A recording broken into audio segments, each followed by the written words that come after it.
Well, welcome everybody to Youngstown Studio. I'm PJ Lisko from Jericho in Youngstown Studio. With me, our very special guest from Trixter, Mr. Steve Brown. Steve, how are you today? I'm great, BJ, man. Thanks for having me on. And hello, everybody. Yes, so man, so Trixter, you guys are set for Spirit of '89 tour, which kicks off March 19th at Jericho's in Warrendale, PA, and runs through about mid-April. So last year, man, you brought back the full electric show with Trixter as a three-piece, and I know prior to that you were doing it was more acoustic based, with a little bit of you had the pedal and stuff for the solos, whatever. I caught that one too. But what was sort of the decision to go back to full electric? I think it was just time, I mean, we were kind of spurred on by our good buddy Chris Jericho when we went out on the Jericho cruise last year, and he was like, I don't want Trixter acoustic. He's like, I want you guys to play electric. And PJ and I just looked at each other and we said, all right, let's do it. And there's been no stopping ever since. And we're lucky because Ben Hands, who's been playing drums with us, Ben also happens to have a very great singing voice and a high voice. Mm-hmm. So he enables us to be able to do basically what we did with Trixter as a four-piece, because our drummer never sang. So it was just me, Pete, and PJ covering all the vocals anyway. So with Ben, we could do it as a trio.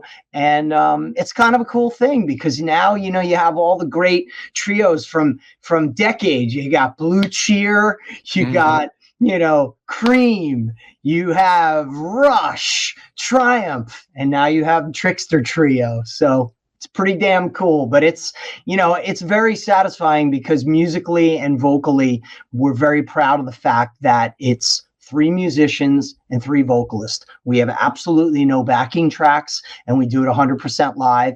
And I'm really happy with the fact that we sound pretty incredible for what it is. And after all these years. Yeah, man. Like I said, I've caught the show a couple of times. We were lucky enough to open for you guys in Marion Center last year when you guys came through, which was a great show.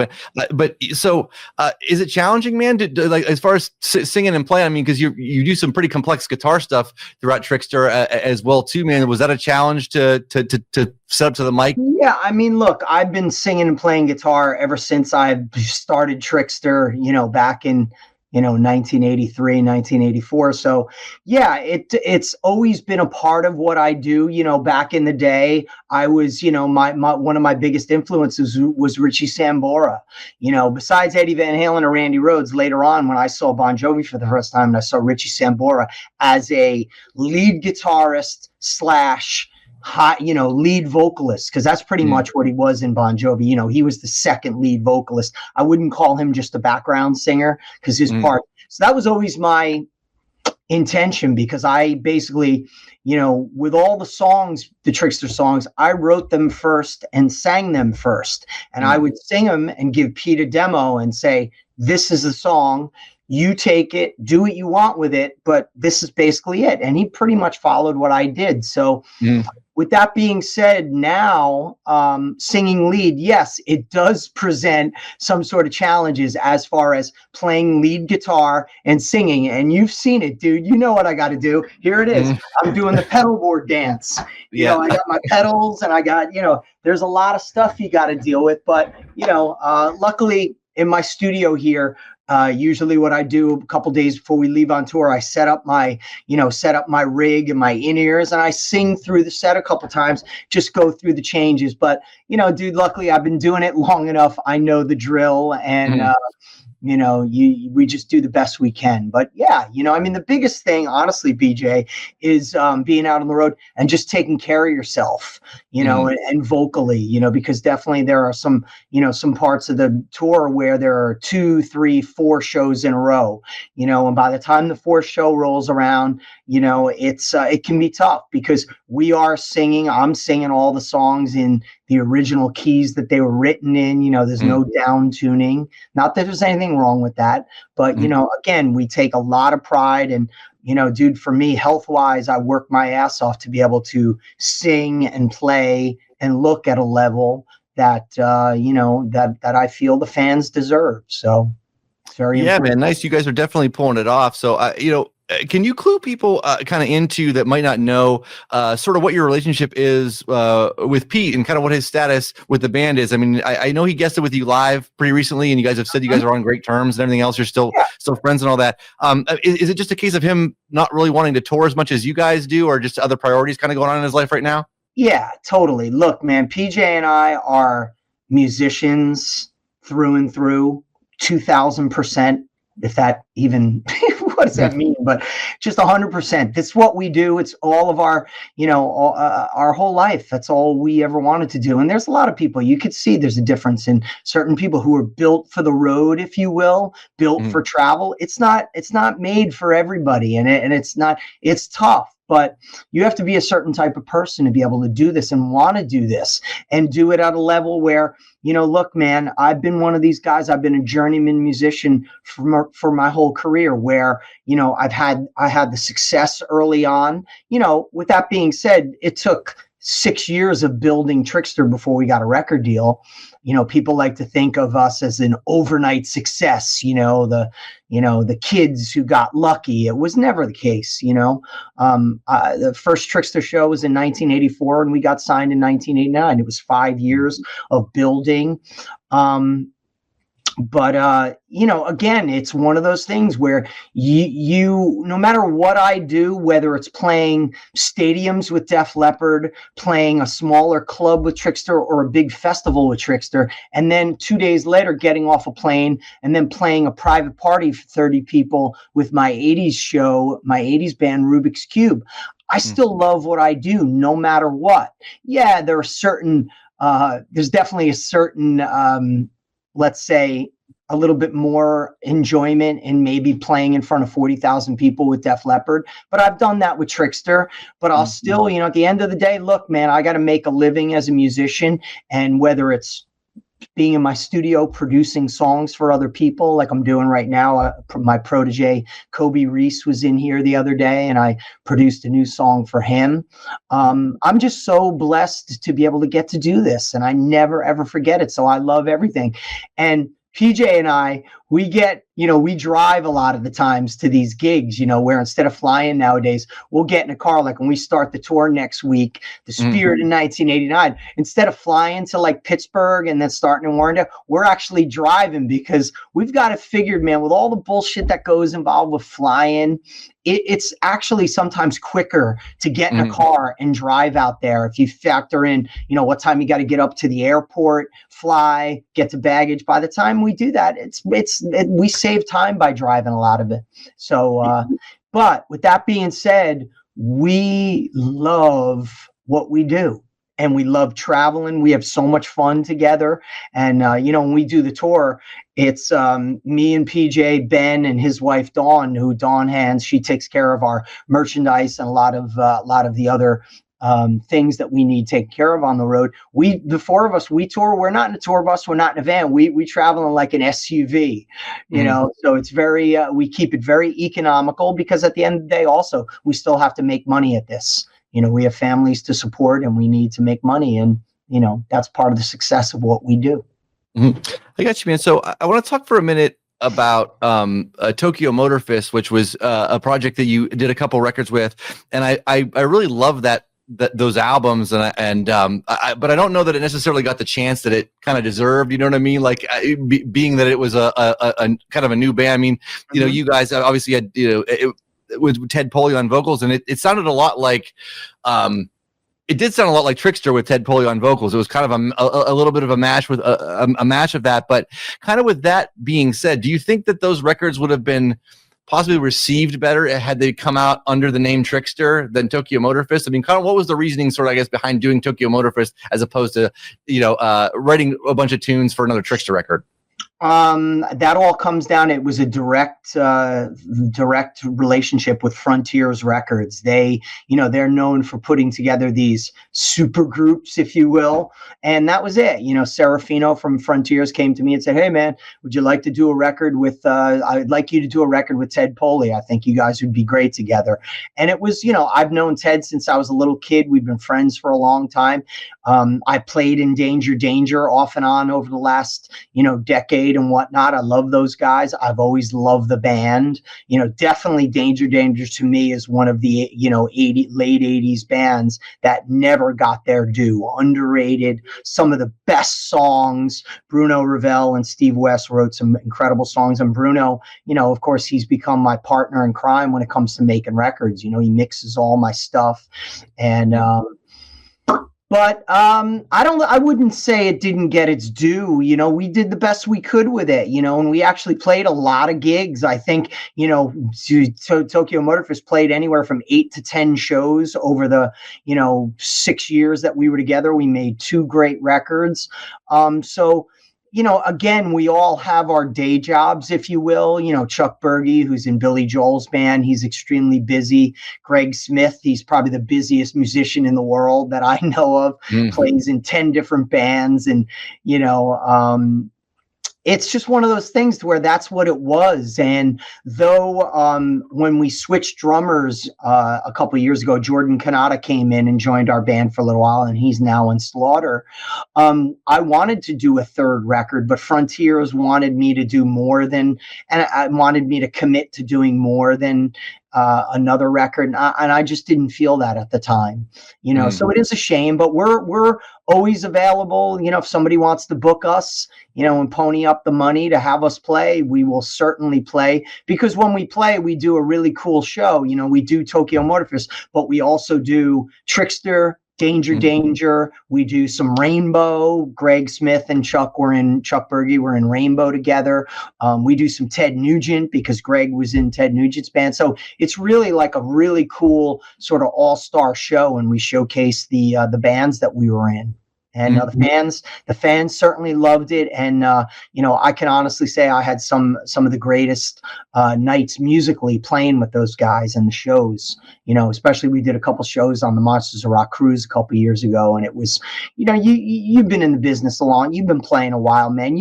When you play with people and it's just something about it is like a cut above other things that you've done in your life. There's that extra feeling, that of excitement. And you go, man, this is really fucking cool. And with Tokyo Motor Fest, we definitely had that. I know you're always writing, always producing, always working on new material, whether it's for you or for other people. But kind of with that being said, I mean, are you open to doing another Trixter record? Is a new Trixter record in the works for any time, maybe in the next year or two? Yeah, I'm actively working on songs right now. PJ's got some ideas, but yeah, that's definitely, we have some stuff in the works. We started shooting some documentary footage, not for a Trixter documentary, but something about PJ and our journey together. And it's going to be really unique. And hopefully we're going to have that done for next year or maybe the year after. And we're definitely going to have a new Trixter record that accompanies that. I just don't want to do another. I could easily put out another Trixter record in another couple weeks if I had to. It needs to be something that has a more special meaning, and especially because it's sort of a different configuration now. So it needs to be that much more extra special for me to want to commit to do that. But it's definitely in motion, and I will say I probably have 15 new songs that I'm extremely excited about. And I can't wait for the world to hear it, because again, like everything that I do, I always think I always believe I try to make it the best thing that I've ever done. So I'm really happy with this, where it's coming. And, PJ has come up with some great ideas, and I actually had him sing on a song that I wrote that I thought would be perfect. And it came out 100% better than I thought it was going to be. So yeah, but that's it. And, other things, I have some other I'm working with a really cool female artist from the 80s and today that we all know and love, that hopefully soon that'll be announced, and a bunch of other things as well. As also, always I have a bunch of ideas ready for to work with Ace when he's ready to do a new original record. He's starting to work on, I guess, Origins 3, this covers thing that he likes to do, but he's using his old engineer, Alex, for that. And it's really cool. I'm really happy that they're back together. It's better off. I'm really, right now, my energies are not focused on cover tunes.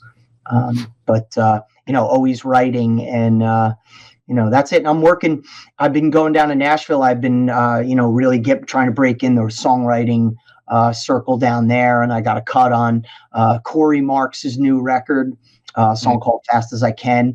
And I've been down the last couple months working with this great band out of Nashville called Hippies and Cowboys.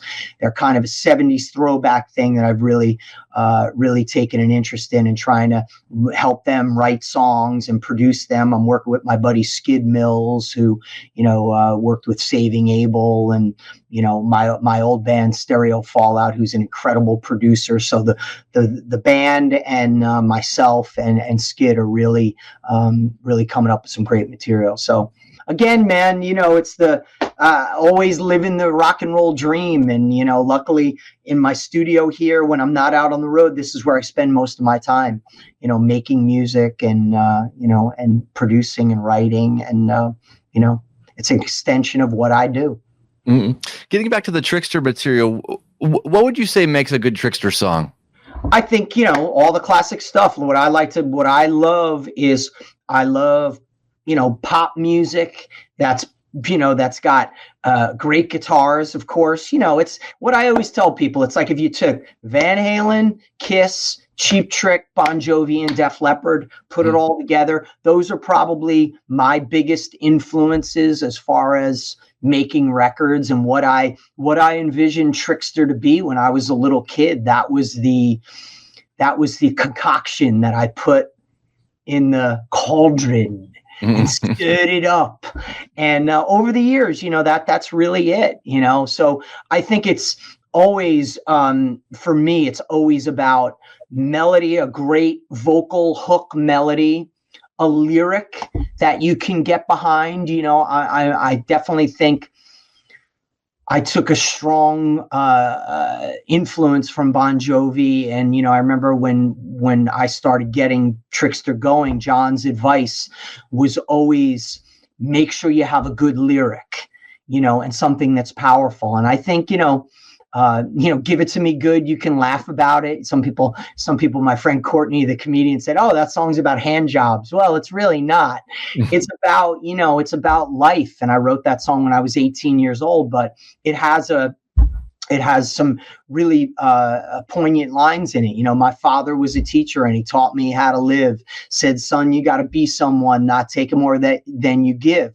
That is an exact part of my life. My father was a teacher. He was the vice principal of our middle school and high school and helped all the Trixter guys graduate high school. But very important in the sense that it's not just boneheaded lyrics. Yeah, there's some of that as well, because 80s rock, look, it's all fun, tongue in cheek, but I was very much influenced by Bruce Springsteen as far as songwriting, telling a story, whether it's a love story like One in a Million or Only Young Once. The early Trixter songs were a lot of it On and Only Young Once, talking about dreams and making your dream come true, because I am certainly the epitome of that. Since I was a young boy, always knew what I wanted to be. On tells the story. And just so you know, Spirit 1989 tour, On and On's making its comeback in the show sometimes. Really looking forward to that. But yeah, it's melody, a great lyric, and of course, it's got to have some great guitar riffs. My Ed Van Halen's the greatest influence on me ever. And, great guitar licks, great guitar solos. I take every part of a song seriously, and it's funny because when I sit there and I'm working on new songs, I actually make like guitar solo mixes to where I take the guitar solo and I'll loop it, for like 5 minutes and make things so I can just practice and come up with, and over the years, that's been something that I also take just as much as writing, the song lyrics and melodies. And for singing, I take that much pride in writing a guitar solo because I believe every part of the song is important. PJ, when he writes a bass part, he's just not playing riding the root, yeah, there's a little bit of that, but there's really intricate bass parts, and I think everybody listen to 10,000 volts, the Ace song. PJ plays bass on that. Listen to that bass line. And that's as good as any rock bass player. I tell everybody, PJ's to me, he's Hugh McDonald Jr. He writes bass parts. I never have to tell him what to play. I go, whether it's Trixter, whether it's a band that I'm producing, when I send him a song, I just go, here you go. You know what to do. And that's the true sign of, a great chemistry that we have as musicians, but somebody who's above, other people, because I've worked with some people who'd be surprised. You think they're really good and they send you something back and you go, really, man? But I kind of want to geek out for a minute on the last two Trixter records, New Audio Machine and Human Era. I thought both those records were fantastic. What do you kind of remember about recording those albums? And yeah, how do you think they were received, sort of in the Trixter canon? Well, New Audio Machine, of course, that was extremely special because it was the first record that we made after reforming the band in 2007. And there was a lot riding on it. And it took me a lot of convincing to the other guys to do it. And that was, it took a good year before I got commitment from everybody to do it. But once everybody got on board, it was, we were firing on all cylinders, and it was so much fun and so gratifying when we finally finished it and released it, and the response to it. And just like Human Era, I like to say that, and I think the fans agree, and even those dirty little critics, that the New Audio Machine and Human Era were as good, if not better, than our original records from back in the day. As much as I love the debut album, we got kind of shortchanged on that because our record company wouldn't give us any more money to mix it properly. So we kind of basically had to deal with what it was. We spent a lot of time making the record, but at the end, when we were finally ready, we ran out of money. And it was like, all right, this is what we got to do. And hey, you know what? It worked. I can't complain. It sold millions all around the world, and it changed all of our lives. But, I think, and again, if you listen to the 1 in a Million remix that Mike Shipley, the Def Leppard engineer, did for us for the video and single, that's the way the record should have sounded.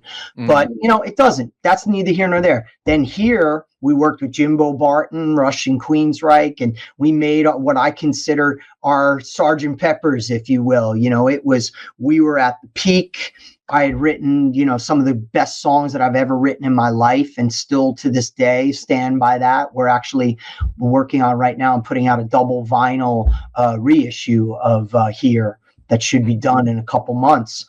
But New Audio Machine and Human Era, to get the original band back together, to get back in the studio and work and be able to make a record that is everything that Trixter was back in the 80s and early 90s, and sort of not say modernize it, but make it compete and contemporary. Because, I will tell you, I never tried to be anything else but the best Trixter that we were. And that's still to this day with the new configuration of the band. But making those two records, it was all about, it had to be, is this Trixter? And I think we checked all the boxes with that. And again, the fans' reactions to it, it speaks volumes. And we're, of course, just so proud of it. There's a couple specific tracks off of those that I want to kind of go over real quick, and then I'll let you go. And again, Steve, thank you so much for the time. So I want to start with the first tune on New Audio Machine, Drag Me Down, which I thought kind of had a little bit of a throwback to kind of give it to me good a little bit with the acoustic sort of the same feel, but definitely goes into its own thing. But yeah, man, what a kick-ass track. Could you tell me a little bit about how that one came together? Yeah, that was one of the songs that started it all off. That was interestingly enough, it was a song that was written in 1994 by myself and New Jersey rock legend Glenn Burtnick. we had, we were I had just bought my house here and just built my studio, and I had friends going, you got to write with this guy, you got to write with this guy, blah, blah, blah. And Glenn and I had been such a fan. Glenn is a legend, in the New Jersey scene, and, melodic rock, the guy, he was in Styx, and I don't need to tell you, but we got together and we wrote this song, and he came up with it. He was like, man, let's do something a little different, acoustic, like Hendrix, Machine Gun. I remember that was the original, inspiration for the riff. And it was an acoustic song all the way through. I mean, we were kind of like, let's just do it acoustic.